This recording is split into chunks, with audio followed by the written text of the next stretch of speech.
I know you might think it's early to talk about winter tires, but the truth of the matter is it's not too early to talk about them.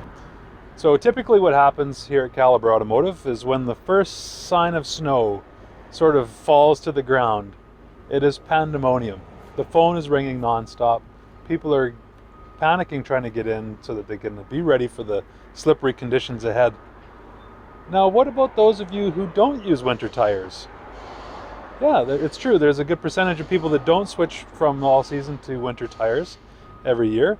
And so a little tip for you is that knowing that at this point in time, the month of September, maybe the first part of October, things are a little more relaxed around here at Calibre Automotive. So it might be beneficial for you guys to book in during that time instead of waiting for everybody that's panicking all at once and end up having to wait a couple of weeks to get in.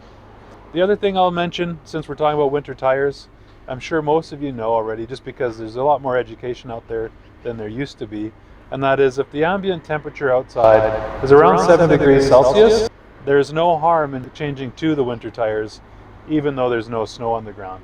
You won't wear them excessively or prematurely or anything like that, so just little tips for you today.